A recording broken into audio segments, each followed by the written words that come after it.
Hello friend, स्वागत है आप सभी का मेरे यूट्यूब चैनल पर।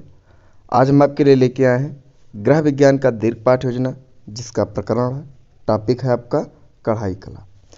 ये आपके सामने दी लेसन प्लान दिख रहा है।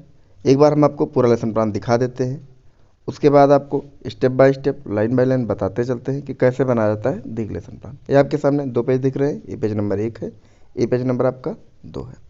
आगे बढ़ते हैं। ये आपके सामने पेज 2 दिख रहा है, पेज नंबर 3 है और पेज नंबर 4, और ये आपके सामने पेज नंबर 5 और पेज नंबर 6 है ये। तो ये आपका पूरा कंप्लीट लेसन प्लान है। अब हम चलिए स्टार्टिंग से आपको बताते हैं कि कैसे बनाया जाता है देख लेसन प्लान। अगर आप हमारे चैनल पर नए हैं, अभी तक चैनल को सब्सक्राइब नहीं किया है, तो प्लीज़ चैनल को सब्सक्राइब कर दीजिएगा, वीडियो को लाइक कर दीजिएगा, शेयर करिएगा, कमेंट के माध्यम से ज़रूर बताइएगा कि हमारा लेसन प्लान आप लोगों के लिए कितना यूजफुल रहा। अगर आपको अन्य विषय के lesson plan, practical file assignment चाहिए, तो आप हमारे यूट्यूब चैनल के प्लेलिस्ट में जाके वहाँ से देख सकते हैं। सभी की अलग अलग प्लेलिस्ट बनी हुई है, तो प्लीज़ आप सभी लोग चैनल को सब्सक्राइब कर दीजिएगा। चलिए स्टार्ट करते हैं। सबसे पहले हम पेज नंबर 1 की बात करेंगे। पहले हेडिंग है संस्था का नाम। जिस भी संस्था, स्कूल आप टीचिंग करते हैं उसका नाम डालेंगे। फिर दिनांक डालेंगे, जिस डेट में आप टीचिंग करेंगे। कक्षा आपका 6 है, या आप जिस क्लास का बनाना चाहें बना सकते हैं। विषय आपका विज्ञान है, उप विषय के अंतर्गत आपका गृह विज्ञान है। चक्र आपका जो होगा वो डालेंगे। अवधि 40 मिनट, जो दीर्घ पाठ योजना होता है 40 मिनट का होता है। इसके बाद आपका प्रकरण है कढ़ाई कला, तो यहाँ से आप डाल लेंगे। इसके बाद आप लिखेंगे सामान्य उद्देश्य। प्रत्येक पाठ योजना में कुछ सामान्य उद्देश्य और विशिष्ट उद्देश्य होते हैं। सामान्य उद्देश्य आपके विषय से संबंधित होता है, विशिष्ट उद्देश्य आपके प्रकरण से संबंधित होता है। तो पहले हम सामान्य उद्देश्य देखेंगे। एक चीज़ हम आपको और बता दें, अगर हमारे वीडियो की स्पीड तेज़ होगी तो आप वीडियो को स्लो मोशन में करके या वीडियो को रोक करके आप लिख लेंगे, क्योंकि वीडियो को बहुत स्लो बनाना संभव नहीं है, वीडियो बहुत लंबी हो जाएगी। पहला सामान्य उद्देश्य है बच्चों में गृह विज्ञान के विषय के प्रति रुचि उत्पन्न करना। दूसरा है बच्चों को आहार, विहार और विचार की शुद्धता के लाभ को बताना। तीसरा, बच्चों को स्वच्छता, स्वास्थ्य एवं गृह प्रबंधन आदि की जानकारी प्रदान करना। चौथा है बच्चों को स्वावलंबी बनाना तथा कुटीर उद्योग की ओर प्रेरित करना। पांचवा है बच्चों का व्यक्तित्व विकास करते हुए उत्तम जीवन शैली अपनाने को प्रेरित करना। तो ये आपका हो गया। इसके बाद आप विशिष्ट उद्देश्य लिखेंगे। विशिष्ट उद्देश्य में आपका पहला है ज्ञानात्मक उद्देश्य। छात्राएं कढ़ाई कला के विषय में जान सकेंगे। बोधात्मक में आप लिखेंगे छात्राएं कढ़ाई कला के विषय में समझ जाएंगी या समझ सकेंगी। क्रियात्मक में आपको लिखना है छात्राएं कढ़ाई कला का प्रदर्शन करेंगी। तो ये आपका विशिष्ट उद्देश्य हो गया। फिर आप सहायक सामग्री लिखेंगे। प्रत्येक पाठ योजना में आपको कुछ सहायक सामग्री लिखना है, जो भी आप प्रयोग करते हैं उन्हें लिख लेंगे। कढ़ाई के विभिन्न नमूनों का चित्र, सुई, धागा, फ्रेम, कैंची, कढ़ाई किट, पेंसिल आदि, तो ये आपको लिख लेना है, जो भी आप प्रयोग करें उससे। फिर अगले पेज में आते हैं। सहायक सामग्री के बाद आपको लिखना है शिक्षण विधि। शिक्षण विधि में आपका जिस विधि का आप प्रयोग करें उसे लिख लेंगे। प्रश्नोत्तरी विधि, प्रदर्शन विधि, व्याख्यान विधि। फिर आपको पूर्व ज्ञान लिखना है कि छात्राएं कढ़ाई कला के विषय में सामान्य जानकारी रखती हैं। इसके बाद आपके लेसन प्लान का जो सबसे मेन पार्ट होता है प्रस्तावना प्रश्न। प्रस्तावना प्रश्न कैसे निकाला जाता है चलिए हम जानते हैं। सबसे पहले आप यहाँ पे प्रस्तावना प्रश्न लिखेंगे, उसके बाद छात्राध्यापक क्रिया लिखेंगे और छात्रा क्रिया लिखेंगे। प्रश्न आपका जो पहला होगा उसका जो आंसर आएगा उसी आंसर से आपको दूसरा प्रश्न स्टार्ट करना होता है। चलिए जानते हैं कैसे। तो यहाँ आपका फॉर्मेट ऐसा ही रहेगा। प्रश्न आपका पहला है, पृथ्वी पर सबसे जागरूक प्राणी कौन है? तो मनुष्य। मनुष्य की कितनी मूलभूत आवश्यकताएं हैं? तो रोटी, कपड़ा, मकान। या कौन सी मूलभूत आवश्यकताएं हैं? तो रोटी, कपड़ा, मकान।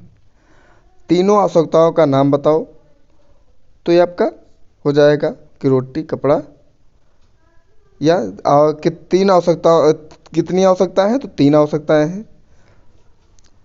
फिर है, या आप इसको आप यहाँ से हटा भी सकते हैं, 4 ही प्रश्न कर सकते हैं, कोई दिक्कत नहीं है। मनुष्य शादी या किसी उत्सव में कैसा कपड़ा पहनता है? तो कढ़ाईदार व सुपर कपड़ा पहनता है। कढ़ाई कैसे की जाती है? तो समस्यात्मक हो जाएगा। इसके बाद आप उद्देश्य कथन लिखेंगे। सॉरी बच्चों, आज हम सब मिलकर कढ़ाई कला के विषय में विस्तृत अध्ययन करेंगे। फिर आपका प्रस्तुतिकरण 1 है, यहाँ पे आप डालेंगे प्रस्तुतिकरण 1, थोड़ी सी जगह एक लाइन छोड़ के यहाँ पे प्रस्तुतिकरण आपको 1 डाल लेना है। यहाँ पे मिस हो गया, आप डाल लेंगे। शिक्षण बिंदु लिखेंगे, छात्राध्यापक क्रिया लिखेंगे और छात्रा क्रिया लिखेंगे, क्योंकि छात्र इसमें नहीं पढ़ते हैं। छात्रा क्रिया में सिर्फ इतना ही लिखना होता है कि छात्राएं ध्यानपूर्वक सुनेंगी। शिक्षण बिंदु में आपका है कढ़ाई तथा उसके प्रकार।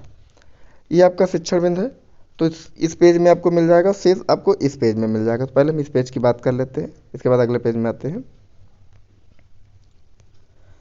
सुई तथा रंगीन धागों से वस्त्रों पर नमूना बनाने को ही कढ़ाई कहते हैं। कढ़ाई के दो प्रकार हैं, मशीन द्वारा कढ़ाई। विभिन्न प्रकार की कढ़ाई मशीनों द्वारा की जाती है, जिनका मूल्य काफ़ी अधिक होता है। अब अगले पेज में आते हैं। हाथ द्वारा कढ़ाई, यह विधि सस्ती, सरल एवं सुलभ है। इसमें हम सुई, रंगीन धागा, फ्रेम आदि की सहायता से मेज पोस्ट, तकिया, गिलाफ, लिफाफ, रुमाल, लिहाफ आदि कढ़ाई कर सकते, जो भी आप चाहें लिख सकते हैं। तो ये आपका हो गया इसमें, और इसमें मिला के आप देख लेंगे। प्रत्येक प्रस्तुतिकरण के बाद आपको बोध प्रश्न करना होता है। बोध प्रश्न में आपके 3 से 4 प्रश्न होते हैं। जो आपका लास्ट प्रश्न होगा वो समस्यात्मक होना चाहिए। तो यहाँ पे आप बोध प्रश्न लिखेंगे, यहाँ पे छात्राध्यापक क्रिया लिखेंगे, यहाँ पे छात्रा क्रिया लिखेंगे। प्रश्न पहला है, कढ़ाई किससे करी जाती है? तो सुई और धागा से। सुई और धागों से वस्त्रों पर क्या बनाया जाता है? तो नमूने। कढ़ाई कितने प्रकार की होती है? 2 प्रकार से। कढ़ाई के उपकरणों के विषय में आप क्या जानते हैं? तो आपका मौन प्रश्न हो जाएगा। फिर आप प्रस्तुतिकरण नेक्स्ट करेंगे, यहाँ पे आप अपना नेक्स्ट प्रस्तुतिकरण डालेंगे। 2 है तो आप 2 डाल लेंगे। शिक्षण बिंदु आपका कढ़ाई के उपकरण, यहाँ पे छात्राध्यापक क्रिया लिखेंगे। यहाँ पे छात्रा क्रिया में सिर्फ इतना ही लिखना होता है कि छात्राएं ध्यानपूर्वक सुनेंगे। दोनों पेज एक साथ दिखा देते हैं आपको, ताकि आपको कोई दिक्कत ना हो। ये देखिए, ये है, और शेष आपको यहाँ देखने को मिल जाएगा। तो पहले हम इस पेज का देख लेते हैं, थोड़ा सा जूम कर दे ताकि आपको बिल्कुल क्लियर दिखे। कढ़ाई के सभी उपकरण निम्नलिखित हैं। वस्त्र, कढ़ाई के लिए पक्के रंग का वस्त्र लेना चाहिए। नमूना या डिजाइन, नमूना भी वस्त्र के अनुसार छोटा या बड़ा होना चाहिए। ट्रेसिंग पेपर, यह पतला कागज होता है, इसे नमूने के ऊपर रखकर नमूना उतारते हैं। अगले पेज में आते हैं। कार्बन पेपर, इससे भी कपड़े पर नमूना छापते हैं। पेंसिल, यह नमूना उतारने और छापने के काम आती है। सुई, धागा, फ्रेम, छोटी कैंची, कढ़ाई किट आदि। तो ये आपका हो गया। फिर आप बोध प्रश्न करेंगे, जैसे मैंने पहले बताया है। प्रत्येक प्रस्तुतिकरण के बाद आपको बोध प्रश्न करना है। लास्ट प्रश्न आपका बोध प्रश्न में जो होगा वो मौन होना चाहिए, समस्यात्मक होना चाहिए। प्रश्न पहला है, यहाँ पे छात्राध्यापक क्रिया लिखेंगे, यहाँ पे छात्रा क्रिया लिखेंगे। प्रश्न पहला है, कढ़ाई के 3 उपकरण बताओ। तो वस्त्र, नमूना। कढ़ाई के लिए कैसा वस्त्र लेना चाहिए? तो पक्के रंग का। कढ़ाई करते समय कौन सी सावधानी अपनानी चाहिए? आपका मौन हो जाएगा। फिर आप नेक्स्ट प्रस्तुतिकरण करेंगे, आपका जो भी है। यहाँ पे आपका 3 है तो आप 3 यहाँ पे लिख लेंगे। यहाँ पे आप प्रस्तुतिकरण 3 डाल लेंगे, यहाँ पे प्रस्तुतिकरण 3 आप लिखेंगे प्रस्तुतिकरण 3। फिर इसमें शिक्षण बिंदु आपका है, कढ़ाई करते समय सावधानियाँ। यहाँ पे छात्राध्यापक क्रिया लिखेंगे, और यहाँ पे छात्रा क्रिया में सिर्फ इतना ही लिखना होता है कि छात्राएं ध्यानपूर्वक सुनेंगे। थोड़ा सा जूम कर दें।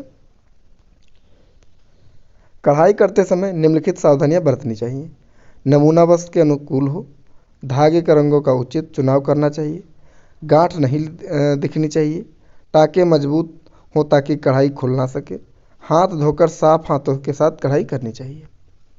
अगले पेज में आते हैं। सुई में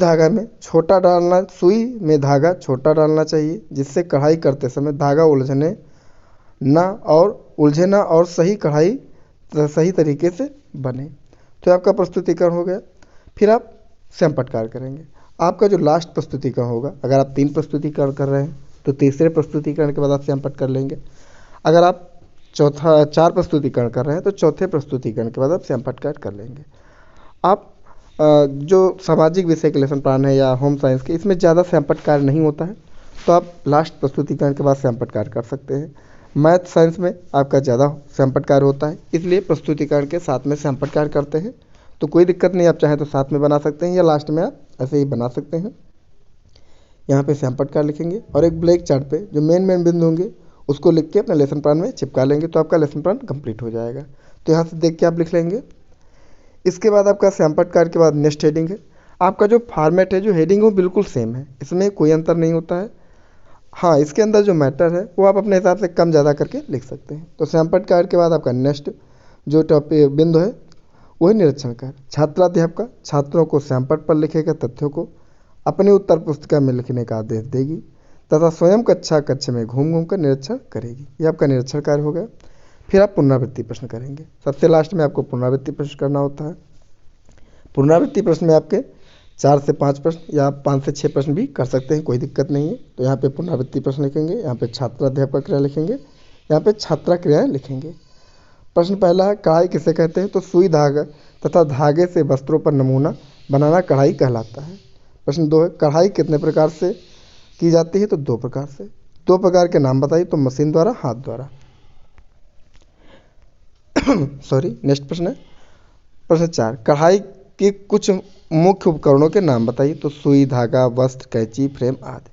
कढ़ाई करते समय बरतने वाली एक सावधानी बताइए। तो नमूना वस्त्र के अनुकूल हो। फिर गृह कार्य आप लिखेंगे कि छात्राध्यापिका छात्रों से कढ़ाई कला के विषय में घर से लिखकर व पढ़कर आने को कहेगी। फिर यहाँ पे आप समालोचना लिखेंगे। समालोचना में आपको कुछ नहीं लिखना होता है। जब आप टीचिंग करेंगे तो आपके स्कूल के हेड प्रिंसिपल टीचर जो भी होंगे आपके लेसन प्लान में कमेंट करते हैं, जैसे कि आपका लेसन प्लान कैसा है, प्रस्तुतिकरण आपका कैसा रहा, बच्चे रुचि ले रहे हैं नहीं ले रहे हैं, जैसा भी आपने पढ़ा होगा वैसे उस हिसाब से समालोचना में लिखा जाता है। तो ये आपका दीर्घ लेसन प्लान था। आपको हमारा लेसन प्लान कैसा लगा प्लीज़ कमेंट के माध्यम से ज़रूर बताइएगा। चैनल को सब्सक्राइब कर दीजिएगा, वीडियो को लाइक कर दीजिएगा, शेयर करिएगा। अन्य विषय के lesson plan, practical file, assignment देखने के लिए आप हमारे यूट्यूब चैनल के प्लेलिस्ट में जाके वहाँ से देख सकते हैं। बहुत सारे विषय के आपको lesson plan, practical file, assignment मिल जाएंगे, तो वहाँ से आप प्राप्त कर सकते हैं। सभी की प्लेलिस्ट अलग अलग बनी हुई है। तो प्लीज़ आप सभी लोग चैनल को सब्सक्राइब कर दीजिएगा, वीडियो को लाइक करिएगा, शेयर करिएगा।